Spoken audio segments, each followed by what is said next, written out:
പ്രാർത്ഥിക്കുവാനായിട്ട് പോവുകയാണ്. കഴിയാവുന്നവരെല്ലാവരും തങ്ങളുടെ video on ചെയ്ത് വയ്ക്കണമെന്ന് അപേക്ഷിക്കുന്നു. കർത്താവിന്റെ ദാസി നമ്മുടെ മുഖം കണ്ട് നമ്മളോട് സംസാരിക്കുവാൻ ഇടയാകട്ടെ. കർത്താവിന്റെ ദാസി ഇവർക്കൊക്കെ കിട്ടിയ ഒരു വലിയ ഭാഗ്യം എന്ന് പറഞ്ഞ ഒരു ക്രിസ്തീയ ഭവനത്തിൽ തന്നെ ജനിക്കുവാൻ, വിശേഷിച്ചാൽ ഒരു കർത്തദാസന്റെ ഭവനത്തിൽ കുഞ്ഞുങ്ങളായി ജനിക്കുവാൻ കർത്താവ് കൃപ ചെയ്തു. ഈ പാസ്റ്റർ എം പീറ്റർ സോഫിയുടെ പപ്പയെ കുറിച്ച് പറയുകയാണെങ്കിൽ, തനിക്ക് ഉള്ള മക്കളെല്ലാവരും തന്നെ വടക്കേന്ത്യയിലാണ്, ഒരാഴൊഴികെ. തന്നെ പ്രായാധിക്യത്തിൽ നോക്കുവാനായിട്ടൊരു സഹോദരി മോൾ മാത്രമുണ്ട് നാട്ടിൽ.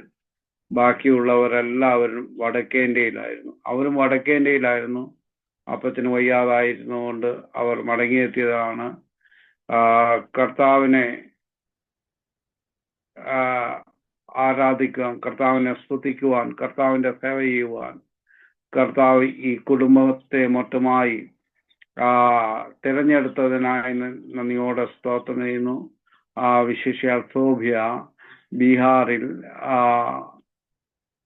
ഭഗത്പൂർ എന്ന് പറയുന്ന സ്ഥലത്ത്, ജില്ലയിലാണ് ശുശ്രൂഷ ചെയ്യുന്ന. അവിടെ ശുശ്രൂഷ എല്ലാവരും ഓർത്ത് പ്രാർത്ഥിക്കണം.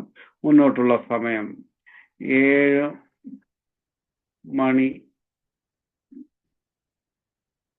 7:05 വരെ സഹോദരിക്ക് സമയമെടുക്കാം. ദൈവം നമ്മെ അനുഗ്രഹിക്കട്ടെ. 7 മണി എന്നാണോ പാസ്റ്റർ പറഞ്ഞേ? 7:05. Okay, praise Lord.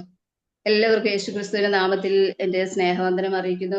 Chicago prayer ലൈനിൽ ആയിരിക്കുന്നവരെ, ഇതിനകത്ത് ജോയിൻ ചെയ്തിരിക്കുന്ന ദേവദാസന്മാരെ, ദേവദാസിമാരെ എല്ലാവർക്കും യേശുക്രിസ്തുവിന്റെ നാമത്തില് ബീഹാറിൽ നിന്നും എന്റെ സ്നേഹവന്ദനം അറിയിക്കുന്നു. ഇതിനകത്തേക്ക് ഇപ്രകാരം ദൈവത്തിന്റെ വചനവുമായി കടന്നു വരുവാൻ പറ്റിയ യോഗ്യതകളൊന്നുമില്ല. കർത്താവെങ്കിലും എന്നെ തിരഞ്ഞെടുത്തു. ദൈവത്തിന്റെ വിശ്വസ്തതയോർത്ത്, ദൈവത്തിന് അടിയനുള്ള കരുണയോർത്ത് ഞാൻ ദൈവത്തിന് നന്ദി പറയുന്നു. അതിന് മുഖാന്തരമായി തീർന്ന പാസ്റ്റർ സുനിൽ പാസ്റ്റർക്കായും ദൈവത്തിന് സ്തോത്രം ചെയ്യുന്നു. ദൈവം എല്ലാവരും ധാരാളമായിട്ട് അനുഗ്രഹിക്കട്ടെ. അല്പം കൊണ്ടും അധികം കൊണ്ടും അനുഗ്രഹിക്കുവാൻ കഴിയുന്ന അപ്പന്റെ സന്നിധാനത്തിലാണല്ലോ നാം ആയിരിക്കുന്നത്. ദേവദാസൻ പറഞ്ഞതുപോലെ എൻ്റെ പേര് സോഫിയ.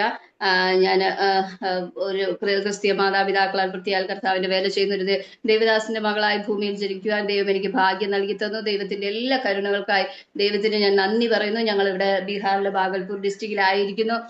ആദ്യം തന്നെ ഞാൻ ഒരു പ്രാർത്ഥനാ വിഷയം ഷെയർ ചെയ്തിട്ട് വചനത്തിലേക്ക് കിടക്കാം. ഞങ്ങൾ ഇവിടെ കടന്നു വന്നിട്ട് ഇപ്പോൾ 18 വർഷം ആയി. ഇവിടെ കടന്നു വന്നതിന് ശേഷം ഏകദേശം എനിക്ക് തോന്നുന്നു ഒരു 10 വർഷത്തോളം ഇവിടെ ആരും തന്നെ ഇവിടെ ഒരു ആത്മാക്കളില്ലാതെ ഞങ്ങൾ വളരെ ഭാരപ്പെട്ടു ഇവിടെ കടന്നു വന്നതിന് ശേഷം പലവിധമായ പ്രതിസന്ധികൾ, ജീവിതത്തിലെ സാമ്പത്തിക ക്ലേശങ്ങൾ, ശാരീരികമായ ബുദ്ധിമുട്ടുകൾ. ഇന്നത്തെ ബീഹാർ അല്ല, ഇന്ന് ബീഹാർ വളരെ അനുഗ്രഹിക്കപ്പെട്ടുകൊണ്ടിരിക്കുന്നു, വളരെ ഡെവലപ്പ് ആയിക്കൊണ്ടിരിക്കുന്നു. എന്നാലും ഞങ്ങൾ വന്ന സമയത്ത് ഒരു കറണ്ടോ നല്ല വെള്ളമോ നല്ല വഴികളോ ഒന്നുമില്ലാതെ ഇരുന്ന സമയത്താണ് ബീഹാറിൽ കടന്നു വന്നത്. എന്നാൽ ആ സാഹചര്യത്തിലൊക്കെ കർത്താവ് അത്ഭുതകരമായി ഞങ്ങളെ വഴി നടത്തി. അത് മറ്റ് പ്രയാസങ്ങളൊന്നും നമുക്കൊരു ബുദ്ധിമുട്ടായിരുന്നില്ല. എന്നാൽ വർഷങ്ങൾ പിന്നിടും തോറും ആത്മാക്കളില്ലാതെ ഞങ്ങളുടെ ഹൃദയം വളരെ വേദനിച്ചുകൊണ്ടിരുന്നു. 10 വർഷമൊക്കെ കഴിഞ്ഞപ്പോൾ ഏകദേശം ഒരു കുടുംബമാണ് ഞങ്ങളോട് ചേർന്ന് ആരാധിക്കുക ഞങ്ങൾക്ക് കിട്ടിയത്. അത് പലരും ആരാധനയ്ക്ക് കടന്നു വരും, അവർക്ക് രോഗസൗഖ്യം, സമാധാനം, സന്തോഷമൊക്കെ കിട്ടിക്കഴിയുമ്പോൾ അവരുടെ വഴിയിലേക്ക് മടങ്ങിപ്പോവും. അങ്ങനെ ഒരു അവസ്ഥയായിരുന്നു. അതിനുശേഷം ഏകദേശം 10 വർഷത്തിന് ശേഷം ഒരു കുടുംബം രക്ഷിക്കപ്പെട്ടു. പിന്നെയും ഇങ്ങനെ ഈ ഒരു ആത്മാക്കളുടെ ഒരു ഇത് കണ്ടപ്പോൾ പലപ്പോഴും ചിന്തിച്ചു, ഇവിടെ തന്നെ നിൽക്കണോ, ഇതൊരു ശരിയായ ഒരു ഡിസിഷൻ ആയിരുന്നോ എന്നൊക്കെ ഒരു മനസ്സിലൊരു കൺഫ്യൂഷൻ വന്നു. പലരും പല ഓഫറുകളും ചെയ്തു, ഇങ്ങോട്ട് വാ അങ്ങോട്ട് വാ എന്നൊക്കെ പലയിടത്തേക്കും വിളിച്ചു. അച്ഛനും എന്നോട് ഇടയ്ക്ക് ചോദിച്ചു, എന്നാൽ ഈ ദേശത്ത് നിന്ന് മാറി നോക്കിയാലോ. പക്ഷെ എന്തോ അകത്ത് ഇവിടെ വന്ന സമയം മുതൽ ഈ ദേശത്തോടുള്ള ഭയങ്കര ഒരു സ്നേഹവും ഒരു ഭാരവും എല്ലാം എൻ്റെ അകത്തുണ്ടായിരുന്നു. എപ്പോഴും ഞാൻ പറയില്ല, ഇവിടെ ഒരു ശൂന്യത കണ്ടിട്ട് നമ്മൾ പോകത്തില്ല. ഞങ്ങളിവിടെ ആയിരിക്കുന്ന ഈ ദേശത്ത് പല മലയാളികളായ ദേവദാസന്മാർ കടന്നു വന്ന് ദീർഘവർഷങ്ങൾ വർക്ക് ചെയ്തു, ഒത്തിരി കഷ്ടപ്പെട്ടു, ഉപവസിക്കുകയും പ്രാർത്ഥിക്കുകയും ഗ്രാമങ്ങൾ കയറി ഇറക്കം നടന്നിട്ട് വിശ്വാസികൾ ആരും ഇല്ലാതെ പലരും നിരാശയോടെ പോയി. എന്നാൽ ഞാൻ എപ്പോഴും പറയുന്നത്, നമ്മൾ അങ്ങനെ ശൂന്യത കണ്ടിട്ടൊന്നും ഇവിടുന്ന് പോകത്തില്ല. ഇവിടെ എന്തെങ്കിലും ഒരു കൊയ്ത്തൊക്കെ കണ്ടിട്ട് വേണം കർത്താവ് നമ്മളെ ഇവിടെ നയിക്കാൻ എപ്പോഴും വിശ്വാസത്തോടെ പറയുക. അതിനുവേണ്ടി വളരെ ദൈവസന്നിധിയിൽ കണ്ണുനീരൊഴുക്കുകയും പ്രാർത്ഥിക്കുകയും ഒക്കെ ചെയ്തുകൊണ്ടിരുന്നു. കൃപയാൽ, ദൈവത്തിന്റെ കൃപയാൽ ദൈവം അതിനുശേഷം പതിയെ കൊറോണയുടെ ശേഷം ആരാധന തുടങ്ങിക്കഴിഞ്ഞ് ആത്മാക്കൾ കടന്നു വരുവാൻ തുടങ്ങി. ഇപ്പോൾ ഒരു 2-3 വർഷമായിട്ട് വളരെ പ്രവർത്തനത്തിൽ മിനിസ്ട്രിയിൽ വളരെ നല്ല ഒരു ഗ്രോത്ത് ദൈവം ഞങ്ങൾക്ക് നൽകി തന്നു. നമുക്ക് പോലും അറിയില്ല എവിടെ നിന്നൊക്കെയാ ഓരോ സൺഡേയിലും ആൾക്കാർ കടന്നു വരുന്നത്. അതുപോലെ ഓരോ എല്ലാ സൺഡേയിലും ആരെങ്കിലും ഒക്കെ പുതിയത് പല ദൂരെ നിന്നൊക്കെ ദൈവമക്കളല്ല പ്രിയപ്പെട്ടവര് അവരുടെ പ്രാർത്ഥനാ വിഷയങ്ങളുമായി കടന്നു വരുവാൻ തുടങ്ങി. ദൈവം അത്ഭുതങ്ങളെ പ്രവർത്തിച്ചു തുടങ്ങി. കർത്താവ് വളരെ ഒരു നല്ല രീതിയിൽ ശുശ്രൂഷയിൽ ഞങ്ങൾക്കൊരു മുന്നേറ്റം ഈ ദിവസങ്ങൾ ഈ 2-3 വർഷമായി നൽകി തന്നു. ഇപ്പോൾ ഏകദേശം ഒരു 10-9 പേര് നമ്മളോട് ഇപ്പം ആരാധിക്കാൻ ദേശത്തുണ്ട്. എന്നാൽ ഒരു 2 ആഴ്ച മുൻപ് ഞങ്ങൾ 7 വർഷമായി ആരാധിച്ചുകൊണ്ടിരുന്ന ഒരു ഒരു ഓഡിറ്റോറിയത്തിലായിരുന്നു, ഒരു വിവാഹ ഹാളിലായിരുന്നു നമ്മൾ ആരാധിച്ചുകൊണ്ടിരുന്നത്. അവിടെ കഴിഞ്ഞ 2 ആഴ്ച മുൻപ് ഞങ്ങളൊരു ദിവസം ഫാസ്റ്റിംഗ് പ്രയർ നടത്തിക്കൊണ്ടിരുന്നപ്പോൾ അതിന് ഉച്ചയായപ്പോൾ അതിന്റെ ഓണർ വന്ന് അച്ഛനെ വിളിച്ചിട്ട് പറഞ്ഞു, സാറേ ഒരു കാര്യം പറയാനുണ്ട്. ഞാൻ കുറെ നാളായി RSS ോട് ഞങ്ങളെ അവര് വിലക്ക് നിങ്ങൾക്ക് കൊടുക്കാൻ പറ്റത്തില്ല, ഇവിടെ മതപരിവർത്തനമാണ് നടത്തുന്നതെന്ന് പറഞ്ഞു. പക്ഷെ അത് നമ്മളോട് പറയാനുള്ളൊരു ബുദ്ധിമുട്ട് കൊണ്ട് അവർ നമ്മളോട് പറഞ്ഞില്ല. കാരണം നമ്മൾ തമ്മിൽ നല്ലൊരു അദ്ദേഹത്തിന് ഓണർ വളരെ നല്ലൊരു ചെറുപ്പക്കാരനാണ്, നമ്മളോട് വളരെ ഫേവറുള്ള ഒരാളാണ്. അദ്ദേഹം പറഞ്ഞില്ല. എന്നാൽ അവർക്ക് ശക്തമായ ഒരു ഭീഷണി ഉണ്ടായതിനെ തുടർന്ന് അന്ന് ഫാസ്റ്റിംഗ് പ്രയർ നടന്നുകൊണ്ടിരിക്കുമ്പോൾ തന്നെ അദ്ദേഹം ആരാധന നടന്നുകൊണ്ടിരിക്കുമ്പോഴേ ഇടയ്ക്ക് വിളിച്ചു പറഞ്ഞു, ഒരു പക്ഷെ അവിടെ ആരെങ്കിലും ചെന്ന് എന്തെങ്കിലും ഇൻഫോം ചെയ്ത് കാണും. അവർ പറഞ്ഞു, നിങ്ങളായിട്ട് അവരെ ഇറക്കി വിട്ടില്ല, ഞങ്ങൾ കൂട്ടമായിട്ട് വരും, ആക്രമിക്കും, അത് പിന്നെ പോലീസ് വരും, നിങ്ങൾക്ക് തന്നെ അതൊരു ബുദ്ധിമുട്ടായി തീരും, നിങ്ങളുടെ ബിസിനസ്സിനെ ബാധിക്കും, അതുകൊണ്ട് നിങ്ങളായിട്ട് തന്നെ അവരെ ഒഴിവാക്കണമെന്ന് പറഞ്ഞു. അങ്ങനെ 2 ആഴ്ച മുൻപ് അദ്ദേഹം ഞങ്ങളോട് പറഞ്ഞു, അതുകൊണ്ട് ബുദ്ധിമുട്ടുണ്ട് സാർ, ഇത് ഞാൻ തന്നാൽ നിങ്ങൾക്കും പ്രശ്നമാണ്, ഇവിടെ നിങ്ങൾ ആക്രമിക്കപ്പെടും, അതുകൊണ്ട് നിങ്ങൾ ഇതിവിടെ നിർത്തണമെന്ന് പറഞ്ഞു. അങ്ങനെ ആ ഫാസ്റ്റിംഗ് പ്രയർ രാത്രി വരെ വെച്ചതാണ്. ഉച്ചയ്ക്ക് ഞങ്ങൾ അതവിടെ പ്രാർത്ഥിച്ച് അവസാനിപ്പിച്ചു. അങ്ങനെ നമ്മൾ അവരോട് അവിടുന്ന് പിരിയാനിടയായി. ഇപ്പോൾ നിലവിൽ നമുക്ക് ആരാധനയ്ക്ക് സ്ഥലമില്ല. ഇതിനു മുമ്പ് ആരാധിച്ചുകൊണ്ടിരുന്ന സ്ഥലത്തും അതുപോലെ തന്നെയായിരുന്നു. ആ ഹോള് നിറച്ച് ആള് വരാൻ തുടങ്ങിയപ്പോൾ അവിടെയും ഇതുപോലെ ഒരു ഭീഷണിപ്പെടുത്തി നമ്മളോട് ഡയറക്റ്റ് പറഞ്ഞില്ല, അതിന്റെ ഓണർമാരോട് വന്ന് പറയും, ഒരു വാണിംഗ് കൊടുക്കും. അങ്ങനെ നമുക്കിപ്പോൾ നിലവിൽ നമ്മൾ ആരാധിക്കാൻ നമുക്ക് സ്ഥലമില്ല. 2 ആഴ്ചയായി നമ്മുടെ ആരാധനകളൊക്കെ സൂമിൽ കൂടെ തന്നെയാണ് നടക്കുന്നത്. എങ്കിലും എങ്കിലും ദൈവമക്കൾ വളരെ ധൈര്യത്തോടെ ആയിരിക്കുന്നു. പ്രത്യാല് ഈ ദേശത്തെ വേലയോർത്ത് പ്രാർത്ഥിക്കണം. അദ്ദേഹം ഞങ്ങളോട് ഇവിടെ ദേവദാസിനോട് പറഞ്ഞു, നിങ്ങൾ അവരുടെ എല്ലാം ഒരു നോട്ടപ്പുള്ളിയാണ്, നിങ്ങൾ വളരെ ജാഗ്രതയായിരിക്കണം, വളരെ നിങ്ങളെ ഒബ്സർവ് ചെയ്യുന്നുണ്ട്, നിങ്ങളുടെ നീക്കങ്ങൾ, നിങ്ങൾ എങ്ങനെ മീറ്റിങ്ങുകൾ കൂടുന്നോ അതുപോലെ നിങ്ങൾക്കെതിരെയുള്ള മീറ്റിങ്ങുകൾ നടക്കുന്നുണ്ടെന്ന് പറയുവാനിടയായി തീർന്നു. വിശേഷാൽ ഈ ദേശത്തെ വേലയോർത്ത് പ്രാർത്ഥിക്കുക, ദൈവമക്കളുടെ നിലനിൽപ്പിനായി പ്രാർത്ഥിക്കുക. ആരാധനയ്ക്ക് ഇടമില്ല, കൂട്ടായ്മയ്ക്ക് ഇടമില്ല എങ്കിലും സൂമിൽ വളരെ ഇപ്പൊ ദൈവജനം ഇച്ചിരി കൂടെ ആക്റ്റീവായി. രാവിലെ 5:30 തൊട്ട് നമുക്കിവിടെ പ്രെയർ ആരംഭിക്കുന്നു. ഇപ്പോഴും ഞങ്ങളുടെ ചർച്ചിന്റെ മീറ്റിംഗ് നടക്കുകയാണ്. ദൈവകൃപയാൽ മുൻപോട്ട് പോകുന്നു. ദൈവജനത്തിന്റെ പ്രാർത്ഥനയെ ഞാൻ പ്രത്യേകം ആവശ്യപ്പെടുന്നു. എപ്പോഴെങ്കിലും ബീഹാറിനെ ഓർത്ത് പ്രാർത്ഥിക്കുമ്പോൾ എളിയ കുടുംബത്തെയും ഓർത്ത് പ്രാർത്ഥിക്കുക. ഞങ്ങൾക്ക് 2 ആൺകുഞ്ഞുങ്ങളുണ്ട്. മൂത്ത കുട്ടി BBIക്ക് പഠിക്കുന്നു. ഇളയ മോന് +2 ശേഷം അവനെ ഈ വൈവാമിന്റെ ഒരു 6 മന്ത് കോഴ്സ് പഠിക്കുന്നതിനായിട്ട് ആക്കിയിരിക്കുന്നു. കുഞ്ഞുങ്ങളും ദൈവവേലയിൽ അവർക്കും വളരെ സ്തോത്രം ഹല്ലേലൂയ, സ്തോത്രം. അവരെ ഓർത്തും പ്രാർത്ഥിക്കുക. അവരും ദൈവവേലയിൽ അവരെ കൊണ്ട് ആകുന്നോളം പ്രയോജനപ്പെട്ടുകൊണ്ടിരിക്കുന്നു. നമ്മുടെ ആഗ്രഹം അത് മാത്രമാണ്, കർത്താവിന്റെ വേലയിൽ കുഞ്ഞുങ്ങൾ നമ്മളോട് ചേർന്ന് നിൽക്കാനുള്ള ആഗ്രഹത്തോടെ ആയിരിക്കുന്നു. പ്രത്യേക ദൈവജനത്തിന്റെ പ്രാർത്ഥനയെ ഞാൻ ചോദിക്കുന്നു. നമുക്ക് ചെറിയൊരു ചിന്തയ്ക്ക് വേണ്ടി നമുക്ക് ചില വേദഭാഗങ്ങൾ വായിക്കാൻ. ഞാനൊരു വലിയ പ്രസംഗിയൊന്നും അല്ല. ദേവദാസൻ എന്തോ എന്നെ ഇങ്ങനെ ഇടയ്ക്കിടയ്ക്കൊക്കെ ഇതിനകത്തോട്ട് ക്ഷണിക്കുന്നു. നിങ്ങളുടെ പ്രാർത്ഥനയെ ഞാൻ ചോദിക്കുന്നു. ദൈവം നമ്മളോട് ദൈവത്തിന്റെ വചനത്തിൽ കൂടെ സംസാരിക്കുവാൻ ഏഴയ ദൈവകരങ്ങളെ സമർപ്പിക്കുന്നു. സങ്കീർത്തനത്തിന് ഭാഗത്തിലേക്ക് നമുക്ക് കടന്നു വരാം. 13-ാം സങ്കീർത്തനം അതിന്റെ 1-2 വാക്യങ്ങളൊന്ന് വായിക്കാം. സങ്കീർത്തനം 13-ന്റെ 1-2 വാക്യം ആരെങ്കിലും ഒന്ന് വേദഭാഗം വായിച്ചു തരുവാണെങ്കിൽ അനുഗ്രഹമായിരുന്നു.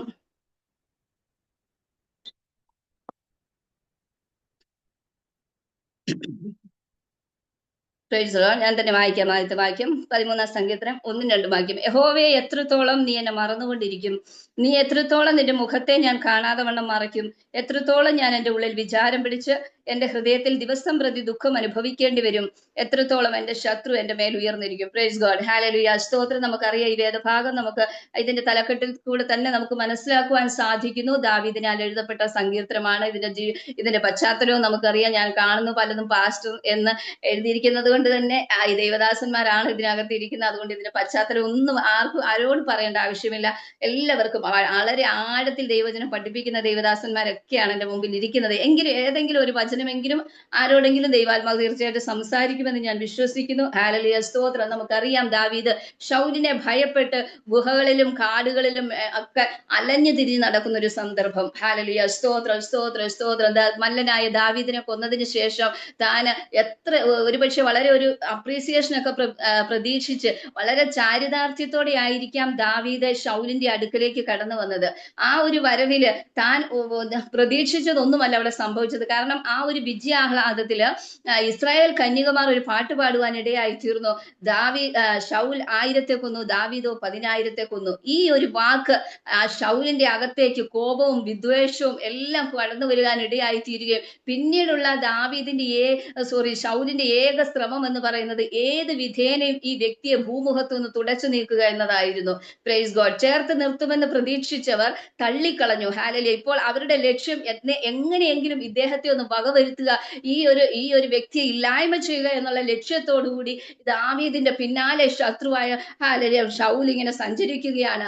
ആ ഒരു കഷ്ടപ്പാടിന്റെ നാളുകള്, അലച്ചിലുകളും ബുദ്ധിമുട്ടുകളും കാടുകളും മേടുകളും എല്ലാം ഓടിഞ്ഞു നടക്കുന്ന ആ ഒരു അലച്ചിലുകളുടെയും ആ ഒരു ബുദ്ധിമുട്ടുകളുടെയും മധ്യത്തിലാണ് ദാവീദ് ദൈവത്തോട് നെടുവീർപ്പിട്ട് ചോദിക്കുക, അപ്പ എത്രത്തോളം, ഹല്ലേലൂയ സ്തോത്രം, എത്രത്തോളമാണ് അങ്ങനെ മറന്നുകൊണ്ടിരിക്കുന്നത്? എന്നാണ് എന്റെ ഈ ഒരു ജീവിതത്തിന്റെ ഈ ഒരു അവസ്ഥകൾക്ക് ഒരു അറുതി വരുന്നത്? Price God. ഹല്ലേലൂയ സ്തോത്രം. ആരായിരുന്നു ദാവീദ്? ഹല്ലേലൂയ. ആടുകളെ മേയ്ക്കുവാൻ മാത്രമേ ഇവന് കഴിവുള്ളൂ എന്ന് പറഞ്ഞ് ഹല്ലേലൂയ അവന് കാട്ടിലേക്ക് അയച്ചു തന്റെ പിതാവ്, തന്റെ സഹോദരങ്ങൾ. എന്നാൽ ദൈവത്തിന്റെ സമയമായപ്പോൾ കാട്ടിൽ നിന്നും വിളിച്ചു വരുത്തി ഹല്ലേലൂയ അഭിഷേക തൈലം തലയിലേക്ക് ചൊരിയപ്പെട്ട വ്യക്തിയാണ്. രാജകീയ അഭിഷേകം പ്രാപിച്ചവനാണ് അദ്ദേഹം. എന്നാൽ ഇന്ന് അദ്ദേഹത്തിന്റെ അവസ്ഥകൾ എന്താണ്? കഷ്ടപ്പാടുകള്, ബുദ്ധിമുട്ടുകള്, ഞെരുക്കങ്ങള്, ഹല്ലേലൂയ നെടുവീർപ്പുകള്. Praise God. ഹല്ലേലൂയ. ഇന്ന് പകൽക്കാല എന്നെ കേൾക്കുന്ന ആരെങ്കിലും ഒക്കെ ഞാൻ വിശ്വസിക്കുന്നു ഇപ്രകാരം നെടുവീർപ്പോടെ ദൈവസന്നിധിയിലായിരിക്കും. കാരണം നാം പ്രതീക്ഷിക്കാത്ത കാര്യങ്ങൾ, നാം പ്രതീക്ഷിക്കാത്തവരിൽ നിന്നും നമുക്ക് നേരിടേണ്ടി വരുന്ന ഓരോരോ ബുദ്ധിമുട്ടുകൾ നിമിത്തം നമ്മളും കർത്താവിനോട് ചോദിച്ചു പോകും, കർത്താവെ ഇതൊക്കെ എത്രത്തോളമാ? ഹല്ലേലൂയ സ്തോത്രം. എത്രയോ നാളായി പ്രാർത്ഥിക്കുന്നു, ഉപവസിക്കുന്നു, കണ്ണുനീരൊഴുക്കുന്നു, എങ്കിലും ചക്രം ഉരുളുന്നത് പോലെ പ്രതിസന്ധികൾ ഒന്നിനു പിറകെ ഒന്നായി കടന്നു വന്നുകൊണ്ടിരിക്കുമ്പോൾ അറിയാതെങ്കിലും നാം ചോദിച്ചു പോകും, കർത്താവെ എത്രത്തോളമായി എന്നെ മറന്നുകൊണ്ടിരിക്കുന്നത്? പ്രാർത്ഥനകളുടെ മറുപടികൾക്ക് താമസിക്കുമ്പോൾ ഹല്ലേലൂയ സ്തോത്രം നിരാശരായി പോകുന്നുണ്ടോ? കർത്താവിനോട് ചോദിക്കുന്നുണ്ടോ, അപ്പ എന്നെ മറന്നോ? ഹല്ലേലൂയ. ഇല്ല ദൈവമക്കളെ, ഹല്ലേലൂയ. നമ്മുടെ ദൈവം ഒരിക്കലും നമ്മെ മറക്കത്തില്ല. ഇന്ന് പകൽക്കാലം നമുക്ക് ഒരു വാക്യം കൂടെ നമുക്ക് വായിക്കാം.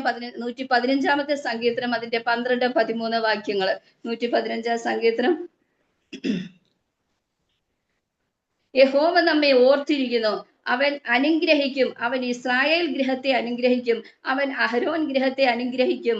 അവൻ യഹോവ ഭക്തന്മാരായ ചെറിയവരെയും വലിയവരെയും അനുഗ്രഹിക്കും. ഹല്ലേലൂയ സ്തോത്രം. ദൈവം എന്നെ മറന്നു കളഞ്ഞു എന്ന് പറഞ്ഞ് ഹല്ലേലൂയ പ്രാർത്ഥനയുടെ മറുപടി താമസിച്ചപ്പോൾ നിരാശയോടെ ഭാരത്തോടെ ഈ പകൽക്കാലം ഈ പ്രഭാതത്തില് എന്നെ കേൾക്കുന്ന ദൈവജനത്തിനോട് ദൈവത്തിനുള്ള സന്ദേശമാണ്, യഹോവ നമ്മെ ഓർത്തിരിക്കുന്നു, അവൻ അനുഗ്രഹിക്കും. യഹോവ ഓർത്താൽ തീർച്ചയായും അതിന്റെ പ്രവൃത്തികൾ നമുക്ക് കാണുവാൻ സാധിക്കും. അവൻ അനുഗ്രഹിക്കും, അവൻ ഇസ്രായേൽ ഗൃഹത്തെ അനുഗ്രഹിക്കും, അവൻ അഹരോൻ ഗൃഹത്തെ അനുഗ്രഹിക്കും. യഹോവ ഭക്തന്മാരായ ചെറിയവരെയും വലിയവരെയും അനുഗ്രഹിക്കും. അതെ, നമ്മുടെ ദൈവം നമ്മെ അനുഗ്രഹിക്കുന്ന ദൈവമാണ്. നമ്മെ ഓർത്തു കഴിഞ്ഞാൽ ദൈവം നമ്മെ അനുഗ്രഹിക്കും. തീർച്ചയായിട്ടും ഒരിക്കലും യഹോവ ഭക്തിയോടെ ജീവിക്കുന്ന, പ്രാർത്ഥിക്കുന്ന, ആത്മാവിൽ സഞ്ചരിക്കുന്ന, ഹല്ലേലൂയ ജീവിതത്തിന്റെ എല്ലാ സാഹചര്യങ്ങളും അപ്പനെ മുറുകെ പിടിക്കുന്ന ഒരു ദൈവ പൈതലിനെ മറന്നു കളയുവാൻ നമ്മുടെ ദൈവം അനീതിയുള്ള ദൈവമല്ല. Price God. ഹല്ലേലൂയ. ഇവിടെ എഴുതിയിരിക്കുന്നു, ദൈവം നമ്മെ ഓർത്തിരിക്കുന്നു, അവൻ നമ്മെ അനുഗ്രഹിക്കും. ഹല്ലേലൂയ. യഹോവ ഓർത്താൽ പിന്നെ അതിൻ്റെതായ ഒരു പ്രവൃത്തി അവിടെ ചെയ്യുവാൻ ആരംഭിക്കുന്നു. ഞാനിത് വായിച്ചപ്പോൾ ഞാനിങ്ങനെ ഓർത്ത്, യഹോവ ഓർത്തെന്ന് പറഞ്ഞാൽ ഇത്രയും നാളെല്ലാം നമ്മളെ മറന്നു കളഞ്ഞോ? ഹല്ലേലൂയ. ഒരു ദീർഘനാളത്തേന് നമ്മളെ മറന്നോ? ഇല്ല, ഒരിക്കലുമില്ല. ഹല്ലേലൂയ സ്തോത്രം. യഹോവ ഓർത്തു എന്ന് പറഞ്ഞാൽ യഹോവ നമുക്ക് വേണ്ടി പ്രവർത്തിച്ചു തുടങ്ങി. ആ ഒരു ഭാഗം എനിക്ക് മനസ്സിലായത് ഉൽപ്പത്തി പുസ്തകം വായിച്ചപ്പോഴാണ്. ഉൽപ്പത്തി പുസ്തകത്തിലേക്ക് നമുക്കൊന്ന് കടന്നു വരാം. ഉൽപ്പത്തി പുസ്തകം 8-ാം അധ്യായം അതിന്റെ 1-ാമത്തെ വാക്യം ഇപ്രകാരം എഴുതിയിരിക്കുന്നു, ദൈവം നോഹയെയും അവനോടുകൂടെ പെട്ടകത്തിലുള്ള സകല ജീവികളെയും സകല മൃഗങ്ങളെയും ഓർത്തു. ദൈവം ഭൂമിയിൽ ഒരു കാറ്റടിപ്പിച്ചു, വെള്ളം നിലച്ചു. ആമേൻ സ്തോത്രം. ദൈവം നോഹയെയും അവന്റെ കൂട്ടത്തിലുള്ള എല്ലാവരെയും ഓർത്തു. അപ്പൊ ഓർത്തെന്ന് പറയുമ്പോ തന്നെ ഇത്രയും നാളും ദൈവം മറന്നോ? അവരെല്ലാം പെട്ടകത്തിനകത്തേക്ക് കയറ്റി കഴിഞ്ഞതിന് ശേഷം എന്താ നോഹയെയും കുടുംബത്തെയും അതിനകത്തുള്ള എല്ലാവരും മറന്നു എന്നാണ് അർത്ഥമാക്കുന്നത്. ഒരിക്കലുമല്ല.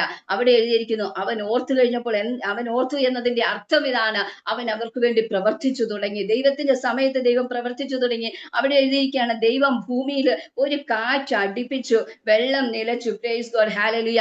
ദൈവം ഓർക്കുമ്പോൾ ചിലപ്പോൾ കാറ്റുകളായിരിക്കും ജീവിതത്തിലേക്ക് കടന്നു വരുന്നത്. പ്രൈസ് ഗോഡ്, പ്രിയമുള്ളവരെ, ഹാലലുയ. ഞാൻ ആ ഭാഗം ഇങ്ങനെ വായിച്ചപ്പോൾ ഞാൻ അത് ഇമാജിൻ ചെയ്യാൻ, ഒരുപക്ഷെ ആ കാറ്റ് ശക്തമായ കാറ്റടിച്ചപ്പോൾ നോഹയുടെ ഭാര്യ നോഹയോട് ചോദിച്ചാണ്, അച്ഛാ ഇതെന്തുവാ ഇനി അടുത്ത പ്രശ്നം? ഇത്രയും നാളും കാറ്റും മഴയൊക്കെ, ഇത്രയും നേരം ശക്തമായ മഴയായിരുന്നു വെളിയിൽ, ഇപ്പോൾ ഇനി കാറ്റും തുടങ്ങിയോ? ഹാലലുയ.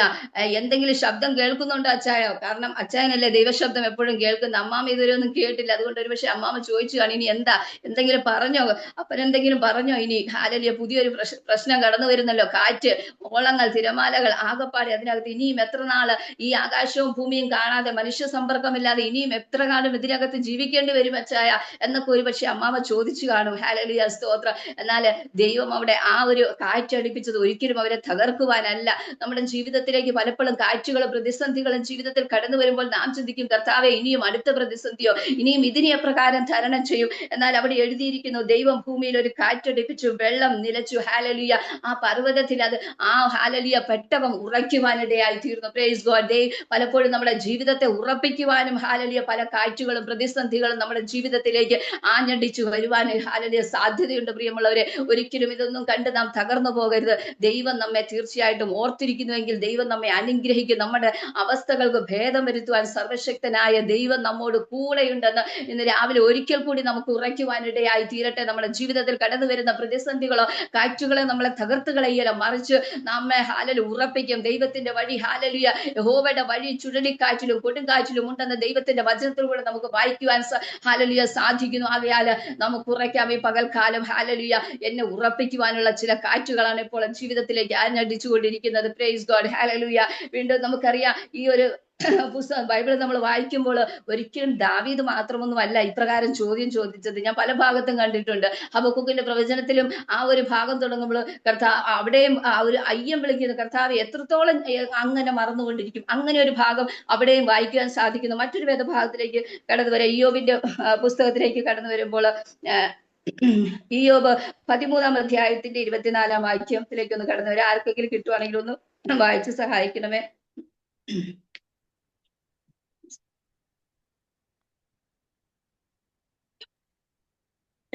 ഇവിടെ എഴുതിയിരിക്കുന്നു, തിരുമുഖം മറച്ചു കളയുന്നതും എന്നെ ശത്രുവായി വിചാരിക്കുന്നതും എന്തിന്?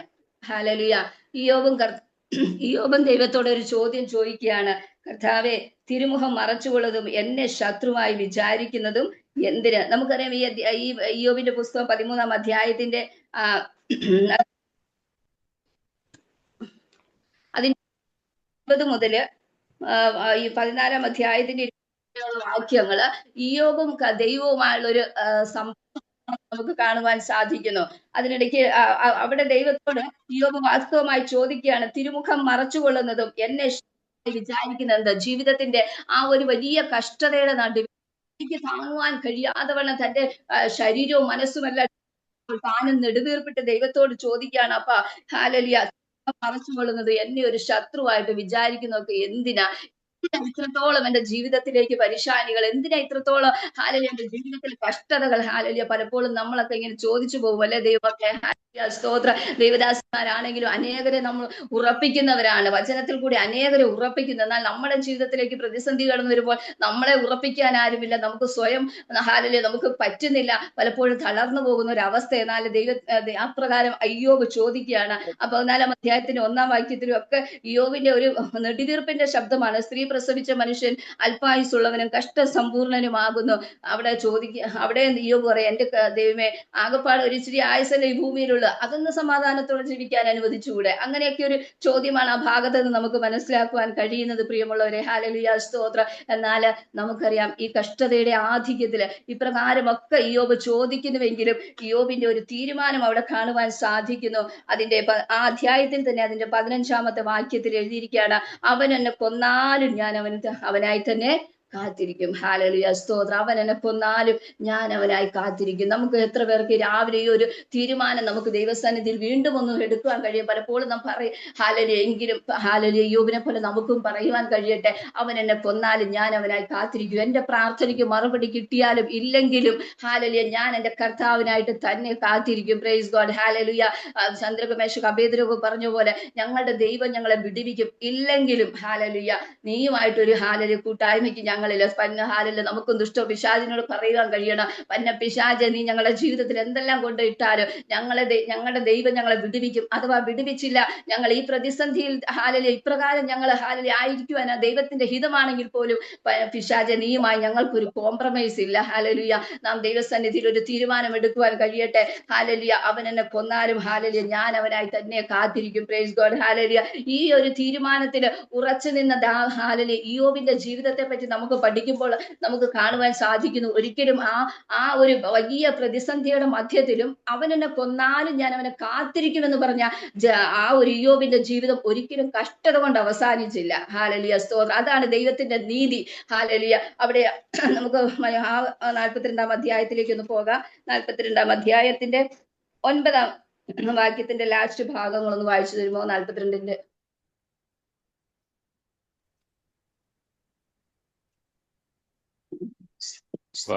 ആകയാൽ നിങ്ങൾ 7 കാളയും 7 ആട്ടുകൊറ്റനെയും 9 ലാസ്റ്റ് തൊട്ട് വായിച്ചാൽ മതി. 42-ന്റെ 9-ന്റെ ലാസ്റ്റ് ഭാഗം തൊട്ട് യഹോവ ഇയ്യോബിന്റെ മുഖത്തെ ആദരിച്ചു, അവിടെ തൊട്ട് വായിച്ചാൽ മതി.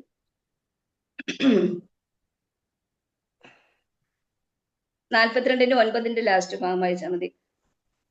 യഹോവ ഇയ്യോബിന്റെ മുഖത്തെ ആദരിച്ചു. അത് വായിച്ചാട്ടെ. യഹോവ ഇയ്യോബിന്റെ മുഖത്തെ ആദരിച്ചു. ഇയ്യോബ് തന്റെ സ്നേഹിതന്മാർക്ക് വേണ്ടി പ്രാർത്ഥിച്ചപ്പോൾ യഹോവ അവന്റെ സ്ഥിതിക്ക് ഭേദം വരുത്തി. മുമ്പുണ്ടായിരുന്നതൊക്കെയും യഹോവ ഇയ്യോബിന് ഇരട്ടിയായി കൊടുത്തു. ആമേൻ. മതി. താങ്ക് യു ദേവദാസനെ. യഹോവ ഇയ്യോബിന്റെ മുഖത്തെ ആദരിച്ചു. ഇയ്യോബ് തന്റെ സ്നേഹിതന്മാർക്ക് വേണ്ടി പ്രാർത്ഥിച്ചപ്പോൾ യഹോവ അവന്റെ സ്ഥിതിക്ക് ഭേദം വരുത്തി. നമുക്കറിയാവുന്ന വേദഭാഗങ്ങളാണല്ലോ. ഹല്ലേലൂയ. ഈ തന്റെ ഭക്തൻ ഹല്ലേലൂയ തന്റെ ജീവിതത്തിന്റെ കഠിന പരിതസ്ഥിതിയിലും യഹോവയെ മുറുകെ പിടിച്ച ഭക്തന്റെ ജീവിതം ഒരിക്കലും കഷ്ടത കൊണ്ടല്ല അവസാനിപ്പിച്ച് അവിടെ എഴുതിയിരിക്കുകയാണ്, യഹോവ ഇയ്യോബിന്റെ മുഖത്തെ ആദരിച്ചു. അവൻ തന്റെ സ്നേഹിതന്മാർക്ക് വേണ്ടി പ്രാർത്ഥിച്ചു. ആർക്കു വേണ്ടിയാണ് ഇയ്യോബ് പ്രാർത്ഥിച്ചത്? ഹല്ലേലൂയ വ്യസനിപ്പിക്കുന്ന ആശ്വാസകന്മാർക്ക് വേണ്ടി. Price God, hallelujah. ദൈവമക്കളെ, നമ്മുടെ ജീവിതത്തിന്റെ ഏത് പ്രതിസന്ധികളിലും നമുക്ക് പ്രാർത്ഥിക്കുവാൻ കഴിയണം. എങ്ങനെയുള്ളവർക്ക് വേണ്ടി? ഹല്ലേലൂയ നമ്മെ വ്യസനിപ്പിക്കുന്നവർക്ക് വേണ്ടി, നമ്മുടെ ജീവിതത്തിൽ ഒരു ആശ്വാസം പോലും തരാതെ എപ്പോഴും കുത്തുവാക്കുകൾ പറയുന്ന അങ്ങനെയുള്ള പ്രിയപ്പെട്ടവർക്ക് വേണ്ടി നമുക്ക് പ്രാർത്ഥിക്കുവാൻ കഴിയട്ടെ. അതാണല്ലോ യേശു കർത്താവ് നമ്മെ പഠിപ്പിച്ചതും. ഹല്ലേലൂയ ശത്രുക്കൾക്ക് വേണ്ടി പ്രാർത്ഥിക്കുവിൻ. ഹല്ലേലൂയ നമ്മുടെ ജീവിതത്തിന്റെ കഷ്ടതയുടെ മധ്യത്തിൽ ഇടിവിൽ നിൽക്കുവാനുള്ള ഒരു മനസ്സ് നമ്മൾ കാണിക്കുമ്പോൾ ദൈവം തീർച്ചയായും നമ്മുടെ സ്ഥിതിക്ക് ഭേദം വരുത്തുന്നത് ആയിരിക്കും. നമുക്കറിയാം ഹല്ലേലൂയ മോശയുടെ എപ്രകാരമാണ് ഇടിവി നിൽക്കുന്നത്. ദുശാഠ്യമുള്ള പിറുപിറുപ്പുകാരായ ആ ഒരു ജനക്കൂട്ടത്തിന് വേണ്ടി മോശ ഇടിവി നിൽക്കുന്നു. ഇന്ന് ആളുകളിൽ നമുക്കും കഴിയട്ടെ അപ്രകാരം ഒരു ഇടിവി നിൽക്കുവാനുള്ള ഒരു ആത്മഭാരം നമ്മുടെ അകത്തേക്ക് ദൈവം തരുമെന്ന് പ്രാർത്ഥിക്കാം. ഉൽപ്പത്തി പുസ്തകം 20-ാം അധ്യായത്തിലേക്കും കൂടെ ഒന്ന് വേഗത്തിൽ കടന്നു വരുന്ന ഉൽപ്പത്തി പുസ്തകം 20-ാം അധ്യായം അതിന്റെ 17-18 വാക്യങ്ങൾ.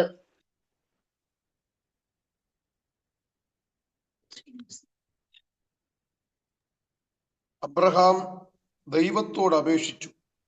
അപ്പോൾ ദൈവം അബീമേലെക്കിനെയും അവന്റെ ഭാര്യയെയും അവന്റെ ദാസിമാരെയും സൗഖ്യമാക്കി. അവർ പ്രസവിച്ച് അബ്രഹാമിന്റെ ഭാര്യയായ സാറയുടെ നിമിത്തം യഹോവ അബീമേലെക്കിന്റെ ഭവനത്തിലെ ഗർഭമൊക്കെയും അടച്ചിരുന്നു. ആമേൻ, ആമേൻ, ഹല്ലേലൂയ, സ്തോത്രം. ഇവിടെ എഴുതിയിരിക്കുന്നു, അബ്രഹാം അബീമേലെക്കിന്റെ കുടുംബത്തിന് വേണ്ടി പ്രാർത്ഥിച്ചപ്പോൾ ഹല്ലേലൂയ അവന്റെ ഭാര്യയും അവന്റെ ദാസിമാരും പ്രസവിച്ചു എന്ന് കാണുവാൻ സാധിക്കുന്നു. നമുക്കറിയാം അബ്രഹാം നിമിത്തം ആ ഒരു കുടുംബത്തിന്റെ ഗർഭത്തെ ദൈവം അടച്ചു വെച്ചു. എന്നാൽ അവിടെയും അബ്രഹാം ഇടിവിൽ നിൽക്കുകയാണ്. അബ്രഹാം ഇടിവിൽ നിന്ന് പ്രാർത്ഥിക്കുമ്പോൾ ദൈവം അവിടെ തലമുറകളെ കൊടുക്കുന്നു. എന്നാല് നമുക്ക് നന്നായിട്ട് അറിയാം ആ ഭാഗത്ത് അബ്രഹാമിന്റെ കയ്യിൽ ഒരു കുഞ്ഞില്ല. അബ്രഹാമിന് ഒരു കുഞ്ഞില്ലാതിരിക്കുമ്പോൾ അബ്രഹാം മറ്റുള്ളവർക്ക് വേണ്ടി പ്രാർത്ഥിക്കുകയാണ്. അപ്പോൾ ഹാലലിയ ദൈവത്തിന്റെ നീതി എന്താണ്? അടുത്ത അധ്യായത്തിന്റെ ആദ്യ വാക്യം തന്നെ എഴുതിയിരിക്കുന്നു, അനന്തരം യഹോവ താൻ അരുളി ചെയ്തിരുന്നത് പോലെ സാറയെ സന്ദർശിച്ചു, താൻ വാഗ്ദത്തം ചെയ്തിരുന്നത് പോലെ യഹോവ സാറയ്ക്ക് നിവർത്തിച്ചു കൊടുത്തു. പ്രൈസ് ഗോഡ്, ഹാലലിയ. പലപ്പോഴും നമ്മുടെ ജീവിതത്തില് പല ഇല്ലായ്മകളും പല ശൂന്യതകളും പല കഷ്ടതകളും മറ്റുള്ളവർക്ക് വേണ്ടി ഇടിവി നിൽക്കുന്നതിൽ നിന്ന് നമ്മെ തടസ്സം ചെയ്യുന്നു. ഹാലലിയ. നമ്മുടെ ശരീരം രോഗിയായി തീരുമ്പോൾ, നമ്മൾ രോഗത്താല് ഹാലലിയ നമ്മൾ വേദനപ്പെടുമ്പോൾ, മറ്റു രോഗമുള്ളവർ നമ്മുടെ അടുക്കിലേക്ക് വന്ന് പാസ്റ്റർജി ഒന്ന് പ്രാർത്ഥിക്കണമെന്ന് പറയുമ്പോൾ നമ്മുടെ അകത്ത് ശത്രുവായ പിശാച് കൊണ്ടുവരുന്നു, നീ എന്തിനാ പ്രാർത്ഥിക്കുന്നത്? ഹാലലുയ, ഹാലലിയ. താങ്കൾ എന്തിനാണ് പ്രാർത്ഥിക്കുന്നത്? ഓൾറെഡി നിങ്ങൾ സുഖമില്ലാതെ ഇരിക്കുന്നല്ലോ, നിങ്ങൾക്ക് എവിടെയാണ് സൗഖ്യം? നിങ്ങളുടെ ശരീരത്തിന് സൗഖ്യമില്ല, മനസ്സിന് സൗഖ്യമില്ല, നിങ്ങൾ സാമ്പത്തികമായി ഞെരുങ്ങുന്നു. ഹാലലിയ. നമ്മൾക്ക് തന്നെ ഒരു ചിന്തയുണ്ടാകും, ഞാൻ എന്തിനാ പ്രാർത്ഥിക്കുന്നത്? ഹാലലിയ. എന്നാൽ ഇവിടെ അബ്രഹാം പ്രാർത്ഥിക്കുകയാണ്. പ്രിയമുള്ളവരെ, നമ്മളോട് ദൈവത്തിന്റെ ആത്മാവിന് സംസാരിക്കാനുള്ളതാണ്. ഇതാണ്, നാം കഷ്ടതയിലായിരിക്കുമ്പോൾ, നാം ദുഃഖിതരായിരിക്കുമ്പോൾ, നാം വേദനപ്പെടുമ്പോൾ, നാം മറ്റുള്ളവർക്ക് വേണ്ടി നാം ഇടിവി നിൽക്കുക. ദൈവം തീർച്ചയായും നമ്മുടെ മുഖത്തെ ആദരിക്കുന്ന ദൈവമാണ്. ദൈവത്തിന്റെ സമയത്ത് ദൈവത്തിന്റെ അത്ഭുതത്തിന്റെ പ്രവൃത്തികൾ തീർച്ചയായും നമ്മുടെ ജീവിതത്തിലേക്ക് വെളിപ്പെടുവാൻ സാധിക്കും. ആകയാൽ ഹാലലിയ നമുക്ക് പ്രാർത്ഥിക്കാം കഷ്ടതയുടെ മധ്യത്തിലും. ഹാലലിയ. നമുക്കറിയാം, ഒരു കൊലോസ്യ ലേഖനത്തിൽ എപ്പഫ്രാസിനെ പറ്റി നമുക്ക് കാണുവാൻ സാധിക്കുന്നു. ഹാലലിയ. കാരാഗ്രഹത്തിൽ കിടക്കുമ്പോൾ സാഹചര്യങ്ങൾ ഒട്ടും അനുകൂലമല്ല, പ്രാർത്ഥിക്കുവാൻ പറ്റുന്ന യാതൊരു സാഹചര്യമില്ലായിരുന്നിട്ടും അവിടെ കിടന്ന് തന്റെ ആത്മീയ സന്തതിക്ക് വേണ്ടി താൻ പ്രാർത്ഥിക്കുകയാണ്. പ്രൈസ് ഗോഡ്, ഹാലലിയ. ജീവിതത്തിന്റെ കഷ്ടതയുടെ മധ്യത്തിൽ ഇടിവി നിൽക്കുക, പ്രതിസന്ധികളുടെ മധ്യത്തിൽ ഇടിവി നിൽക്കുക. നാം രോഗിയായിരിക്കുമ്പോൾ മറ്റുള്ളവരുടെ സൗഖ്യത്തിന് വേണ്ടി പ്രാർത്ഥിക്കുക. തീർച്ചയായും ദൈവം നമ്മെ മാനിക്കുന്ന ഒരു ഹാലലിയ സമയമുണ്ട്. പ്രൈസ് ഗോഡ്, ഹാലലിയ. സ്തോത്രം ചെയ്യുന്നു. ഇവിടെ അബ്രഹാമിന്റെ ജീവിതത്തിൽ നാം അതാണ് പഠിക്കുന്നത്. ഇനി ഹാലലിയ, ഇനി നാം കഷ്ടതയിൽ മാത്രം ആയിരിക്കുമ്പോൾ മാത്രമാണോ പ്രാർത്ഥിക്കേണ്ടത്? ഒരിക്കലുമല്ല. നാം സേഫ് സോണിലായിരിക്കുമ്പോൾ പ്രാർത്ഥിക്കുക. നമുക്കറിയാം നെഹമ്യാവിനെ പറ്റി. പ്രൈസ് ഗോഡ്, ഹാലലിയ. നെഹമ്യാവ് എന്തിനാണ് ഇടിവിൽ നിന്നത്? ഹാലലിയ. ആ രാജാവിന്റെ ഒരു പേഴ്സണൽ സ്റ്റാഫായിട്ട് ഇത്ര സുഖ സൗകര്യത്തോടെ ജീവിക്കുന്ന സാഹചര്യത്തില് ഹാലലിയ അദ്ദേഹം ഉപവസിക്കുകയാണ്, കണ്ണുനീരൊഴുക്കുകയാണ്, പ്രാർത്ഥിക്കുകയാണ്. നമുക്ക് ചോദിക്കാം, എന്താണ് താങ്കളെ, എന്തിനാ താങ്കൾ ഇവിടെ കിടന്ന് ഉപവസിക്കുന്നത്? ഹാലലിയ. റോയൽ ഫുഡൊക്കെ കഴിച്ച് എൻജോയ് ചെയ്ത് ജീവിതം അടിച്ചു പൊളിച്ച് ജീവിക്കുവാനുള്ള സമയത്ത് ചെറുപ്പക്കാരനെ താൻ എന്തിനാണ് ഉപവസിക്കുന്നത്? ഹാലലിയ. യോബ് പറയും, ഇല്ല, എന്റെ ജനം കഷ്ടതയിലാണ്, എന്റെ സഹോദരവർഗങ്ങൾ ഹാലലിയ കഷ്ടതയിലാണ്. ഇന്ന് പകൽക്കാലം നാം ഒരുപക്ഷെ സേഫ് സോണിലായിരിക്കാം, നമ്മൾ ആയിരിക്കുന്നിടത്ത് പ്രതിസന്ധികൾ ഇല്ലായിരിക്കാം പ്രിയമുള്ളവരെ. എങ്കിലും ഹാലലിയ മറ്റുള്ളവർക്ക് വേണ്ടി, നമ്മുടെ സമശിഷ്ടങ്ങൾക്ക് വേണ്ടി ഇടിവി നിൽക്കുവാനുള്ള ഒരു വലിയ വേദന നമ്മുടെ അകത്തുണ്ടാകട്ടെ. പ്രൈസ് ഗോഡ്, ഹാലലിയ. എത്രയോ ദൈവദാസന്മാർ ജയിലറകളിൽ കിടക്കുന്നു, എത്രയോ ദൈവദാസന്മാരുടെ ശരീരം നുറുക്കപ്പെടുന്നു. നമുക്ക് പ്രാർത്ഥിക്കുവാൻ നാം കടപ്പെട്ടവരാണ്. ഹാലലിയ. നാം സേഫ് സോണുകളിൽ ഇരിക്കുമ്പോഴും നാം നെഹമ്യാവിനെ പോലെ കണ്ണുനീരെടുക്കുവാനും ഉപവസിക്കുവാനും നാം തയ്യാറാകുമെങ്കിൽ ഹാലലിയ ദൈവം തന്നെ ജനത്തിന്റെ സ്ഥിതിക്ക് മാറ്റം വരുത്തും. പ്രൈസ് ഗോഡ്, ഹാലലിയ. സ്തോത്രം. നമുക്ക് ഒരു വേദഭാഗം കൂടെ നാം വായിക്കാൻ നമ്മുടെ സമയം മുൻപോട്ട് പോകുന്നല്ലോ. ഹാലലിയ.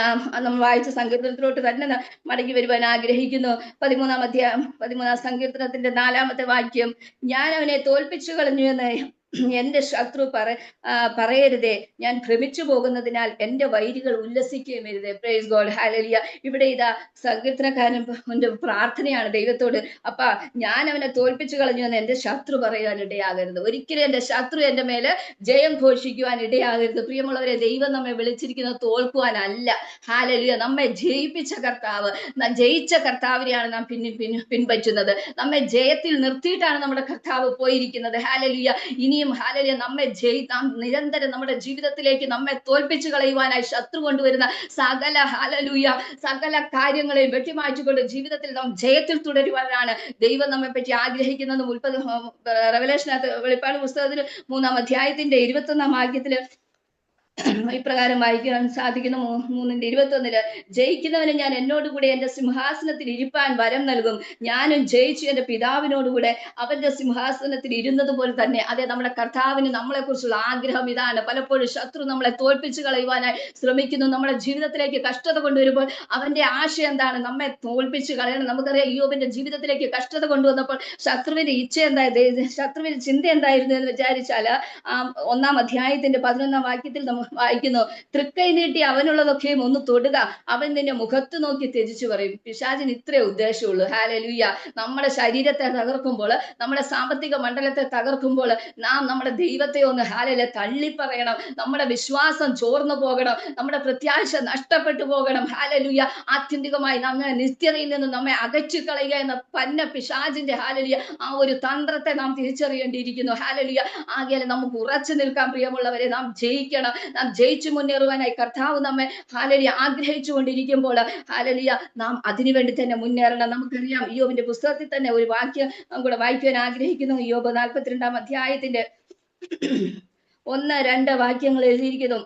അതിന് യോബ് യഹോവയോട് ഉത്തരം പറഞ്ഞത്, നിനക്ക് സകലതും കഴിയുമെന്നും നിന്റെ ഉദ്ദേശമെന്നും അസാധ്യമല്ലെന്ന് ഞാൻ അറിയുന്നു. Praise the Lord. ഹല്ലേലൂയ. പ്രിയമുള്ളവരെ, പ്രാർത്ഥിക്കുന്നതിന്റെ ജീവിതത്തിൽ സംഭവിക്കുന്നത് പിശാചിന്റെ ഇച്ഛയല്ല, പിശാചിന്റെ പ്ലാനുകളോ പദ്ധതികളോ അല്ല. പ്രാർത്ഥിക്കുന്ന ദൈവ പൈതന്റെ ജീവിതത്തിൽ നടക്കുന്നത് തീർച്ചയായും ഹാലലിയ ദൈവത്തിന്റെ ഉദ്ദേശമാണ്, ദൈവത്തിന്റെ ഉദ്ദേശമാണ്. ഹാലലിയ. നമുക്കൊന്നും കൂടെ ഉറയ്ക്കാം പ്രിയമുള്ളവരെ. ഹാലലിയ. ദൈവത്തിന്റെ ഉദ്ദേശങ്ങൾ ഒന്നും അസാധ്യമല്ല. ദൈവത്തിനൊരു വലിയ പർപ്പസ് നമ്മെ കുറിച്ച് ഉണ്ട്. നമ്മളെ ഓരോരുത്തരും ദൈവം വിളിച്ചു വേർതിരിച്ചപ്പോൾ, നമ്മുടെ അമ്മയുടെ ഗർഭത്തിൽ നാം ഉരുവായിരുന്നപ്പോൾ, ഉരുവാക്കിയപ്പോൾ തന്നെ നമ്മുടെ അപ്പന് നമ്മളെ കുറിച്ച് ഒരു ഭയങ്കര സ്പെഷ്യൽ പർപ്പസിലാണ് നമ്മെ വിളിച്ചത്. എത്രത്തോളം നമ്മുടെ പർപ്പസ് വലുതാണ്, അത്രത്തോളം ജീവിതത്തിലേക്ക് പ്രതിസന്ധികൾ ആഞ്ഞടിച്ചുകൊണ്ടിരിക്കും. എന്നാൽ നാം തോറ്റു പോകരുത്. ഹാലലൂയ. നമ്മെ വിളിച്ചവന്റെ ആ ഉദ്ദേശത്തിലേക്ക് നാം ഈ ദിവസങ്ങളിൽ എത്തിച്ചേരണം. നമ്മുടെ വിളിയെ നാം തിരിച്ചറിയണം. നമുക്കറിയാം, ശിംശോനെ പറ്റി ഒരു വലിയ വിളി അവന്റെ മേലുണ്ടായിരുന്നു. ഹാലില. ഫെലിസ്തീനെ കൊന്നു മുടിക്കുക.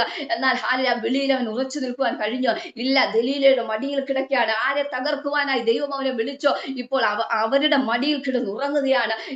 ഈ നാളുകൾ നമുക്കറിയാം, പല ദൈവമക്കളും ഹാലല് പറയുവാൻ ലജ്ജയുണ്ട്. പല ദൈവദാസന്മാർ പോലും തങ്ങളുടെ വിളിയെ തിരിച്ചറിയാതെ വണ്ണം ഹാലല് ലോക സ്നേഹത്തിന്റെ മടിയിൽ കിടന്നുറങ്ങുകയാണ്. നമുക്ക് ഉണരുവാനുള്ള സമയമാണ്. ഹാലലൂയ. നമ്മെ വിളിച്ചിരിക്കുന്ന ദൗത്യത്തിലേക്ക് നാം എത്തേണ്ട സമയമാണ് പ്രിയമുള്ളവരെ. ഹാലലൂയ. യേശുവിന്റെ നാമത്തിൽ ജയമെടുക്കുന്ന ദിവസങ്ങളിൽ ശത്രുവായ പിശാച് നമ്മെ തോൽപ്പിച്ചു കളയുന്നു പറയുവാൻ ഒരിക്കലും ഇടവരാതെ വണ്ണം സർവശക്തിന് വേണ്ടി ഹാലലിയ ദൈവത്തിന്റെ ഉദ്ദേശത്തിന് വേണ്ടി ഒന്ന് നിൽക്കുവാൻ നമുക്ക് നമ്മളെ ദൈവം സഹായിക്കട്ടെ. അതിന്റെ ലാസ്റ്റ് വാക്യം വായിച്ചുകൊണ്ട് സങ്കീർത്തനത്തിന്റെ ലാസ്റ്റ് ഭാഗം 13-ന്റെ 5-6 വാക്യങ്ങൾ. ഞാനോ നിന്റെ കരുണയിൽ ആശ്രയിക്കുന്നു, എന്റെ ഹൃദയം നിന്റെ രക്ഷയിൽ ആനന്ദിക്കും. യഹോവ എനിക്ക് നന്മ ചെയ്തിരിക്കുന്നത് കൊണ്ട് ഞാൻ അവനെ പാട്ടുപാടും. ആമേൻ. ഹാലലിയ. ഒത്തിരി നെടുവീർപ്പുകളോടൊക്കെയാണ് ദാവീദ് സങ്കീർത്തനം ആരംഭിച്ചെങ്കിലും നെടുവീർപ്പുകളൊന്നും ദാവീദിന്റെ സങ്കീർത്തനം അവസാനിപ്പിച്ചില്ല. ഹാലലിയ. പറയുകയാണ്, നിന്റെ കരുണയിൽ. അതെ, ആശ്രയിക്കാൻ ഒരു ഇടമുണ്ട്. ഹാലലൂയ. ഹാലലൂയ. പിശാചിനോട് പറയണം, പന്ന പിശാച്, എനിക്കൊരു ദൈവമുണ്ട്. അപ്പന്റെ ആശ്രയിക്കുന്നു. ഹാലലൂയ. എന്റെ ഹൃദയം നിന്റെ രക്ഷയിൽ ആനന്ദിക്കുന്നു. നമുക്ക് ആനന്ദിക്കുവാൻ ഒരു ഹാലലിയ വലിയ കാര്യമുണ്ട്. കർത്താവ് നൽകി തന്ന രക്ഷയിൽ നാം ആനന്ദിക്കണം. ഹാലലിയ. നൊടി നേരത്തേക്കുള്ള ഹാലലിയ നമ്മുടെ കഷ്ടതകൾ ഹാലലിയ അത് ഹാലലിയ അത്യന്തം അനവധിയായ തേജസ്സിന് കാരണമായി തീരുന്നു. ദൈവത്തിന്റെ വചനത്തിൽ വായിക്കുന്നു. ഹാലലിയ. എന്റെ ഹൃദയം നിന്റെ രക്ഷയിൽ ആനന്ദിക്കും. യഹോവ എനിക്ക് നന്മ ചെയ്തിരിക്കുകൊണ്ട് ഞാൻ അവനെ പാട്ടുപാടും. ഹാലലിയ. അവിടെ നന്മയൊന്നും ഒരുപക്ഷെ പ്രാപിച്ചില്ല, പക്ഷെ ഹാലലിയ ദൈവത്തിൽ ആശ്രയിച്ചുകൊണ്ട് ഭക്തൻ ഡിക്ലെയർ ചെയ്യുകയാണ്. ഹാലലിയ. യഹോവ എനിക്ക് നന്മ ചെയ്തിരിക്കുന്നു, ഞാൻ അവന് പാട്ടുപാടും. അതെ, നമുക്ക് പറയുവാൻ കഴിയട്ടെ. നാം ഹാലലിയ അധരം തുറന്ന് ദൈവത്തെ സ്തുതിക്കുവാൻ കഴിയട്ടെ.